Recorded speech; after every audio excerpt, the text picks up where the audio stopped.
초, 중등 때 잘하던 아이가 고등 가서 성적이 안 나오는 경우 너무 허다하죠. 그럼 어떻게 준비해야 아이도 부모도 힘들이지 않고 좋은 결과를 낼 수 있는지 요약해서 아주 쉽고 간략하게 말씀드릴 건데요. 이 딱 세 가지만 알고 준비하시면 중고등학교 때 성적이 수직 상승할 거예요. 안녕하세요. 드림맘입니다. 아이를 다 키우고 대학을 보내고 보니 이걸 좀 알았더라면 좋았을 걸 하는 생각들이 들면서 전에 올린 영상에 더해서 핵심을 간략하고 쉽게 알려드리려고 이 영상을 만들게 되었어요. 사실 타임머신을 타고 미래에 갔다가 다시 현재로 돌아와서 수정 보완을 하고 싶은 마음이 참 종종 생기는데요. 마치 선업티처럼요. 그런데 이건 불가능하지만 그 뭔가 좀 이렇게 시행착오가 있었던 것, 그리고 후회하는 점들과 좋았던 점들을 여러분에게 말씀을 드리게 되면 여러분과 아이들은 좀 더 덜 힘들고 핵심을 챙길 수 있다는 부분에서 최선을 다해서 말씀을 드리려고 해요. 이 내용이 딱 맞다라는 그런 내용이 아니라 여러분 상황에 맞게끔 재해석해서 적용을 해 보신다면 여러분의 시행착오도 줄이고 더 효과적으로 아이를 양육하는데 많은 도움이 되시리라고 생각을 해요. 사실 이제 선행을 꼭 해야 돼? 또는 국영수 어느 정도까지 해야 되지? 왜 누구는 하라고 하고 누구는 하지 말라고 하고 너무너무 헷갈리시죠? 거기다가 이거는 지금 초등 때는 독서가 제일 중요해 하는 분도 계시고, 어떤 분은 지금 이것도 안 했어? 너무 늦었어 라고 얘기하는 옆집 엄마들의 얘기까지 너무너무 불안하고 헷갈리고 마음이 심란할 때가 있잖아요. 그래서 딱 세 가지를 알려드릴 테니 이것만 아신다면 여러분이 중고등학교에 가서 최상위권을 할 수 있으니 걱정 마시고 끝까지 시청해 주세요. 먼저 첫 번째는 너무 자주 언급드렸지만 너무 중요하기 때문에 말씀드리는 건데요. 대입까지는 마라톤과 같다고 자주 말씀을 드렸잖아요. 그러니까 미리 방향도 모르고 너무 급히 달리게 되면 진짜 중요한 고등 때 본 게임에서 지쳐서 힘을 쓸 수가 없다는 거죠. 그래서 이 부분을 반드시 알고 초등 때 학원을 너무 뺑뺑이를 무턱대고 돌린다면 절대로 중고등학교에 가서 힘을 발휘할 수 없으니 아이가 힘을 뭔가 발휘할 수 있도록 체력도 키우고, 그리고 기본 바탕을 이렇게 뭔가 쌓는데 주안점을 두자. 그리고 입시는 긴 마라톤이다.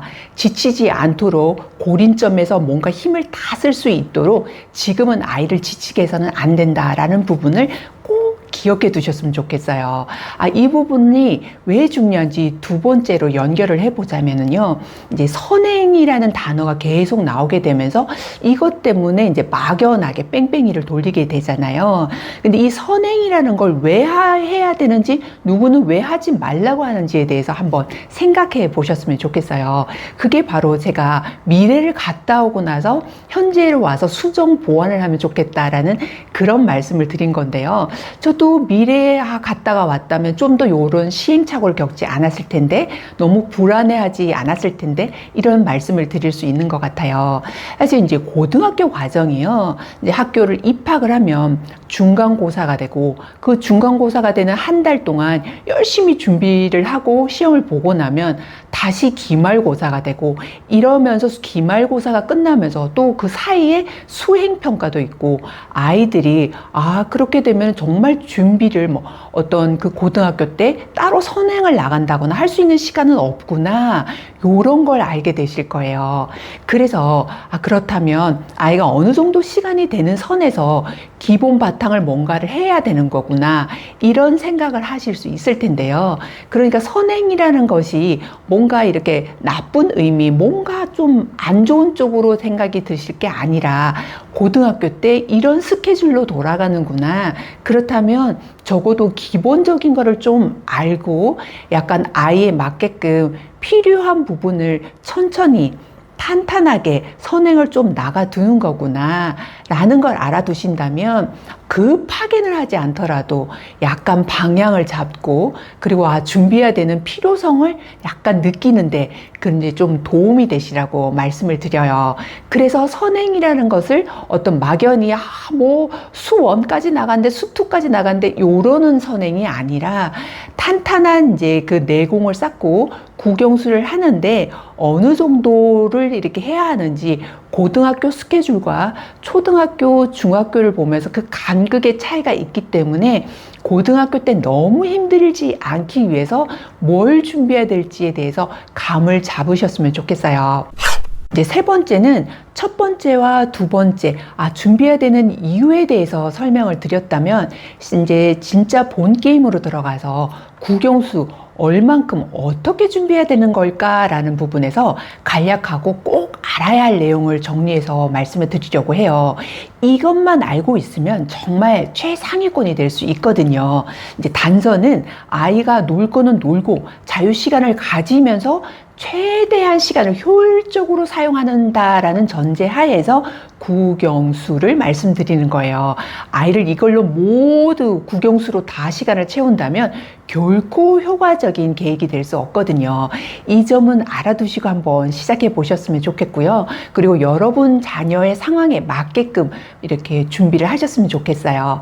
이제 국어를 딱 정리해 보자면은요. 문학, 비문학 도서를 재밌게 읽어 나가다가 6학년쯤에는 초등국어 독해력 정도를 풀어보고요. 중학생이라면 EBS 개념의 나비 효과를 정리해 본다면 고등학교를 가서 1등급을 받을 수가 있거든요.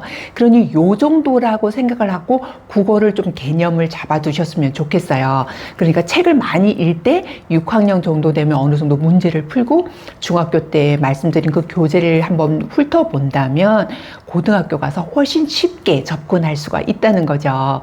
영어는 국제학교나 해외 쪽 또 설명드리고 싶지만 아무래도 좀 더 복잡하기 때문에 오늘은 내신과 수능에 집중해서 말씀을 드리자면 리스닝은 좀 쉽기 때문에 어린 시절부터 이렇게 약간 뭐 영어로 된 비디오도 보고 책도 읽고 이랬다면 리스닝 쪽에는 큰 문제가 없을 거지만 독해는 난이도가 높기 때문에 먼저 영어 도서를 많이 읽다가 거기에서 이제 점점 어느 정도 실력이 된다면 문제도 함께 된 독해를 영어 도서를 읽고 그리고 방향이 맞는지를 체크하기 위해서 고1 모의고사나 또는 수능 모의고사를 교과평에서 문제를 뽑아서 이렇게 풀어보고 우리 아이가 어느 정도 되는구나 이렇게 체크하는데 상당히 도움이 되실 거예요. 그러니까 막연하게 영어를 너무 방대하게 할 것이 아니라 뭘 준비해야 되는지 어디에서 그런 문제를 구할 수 있는지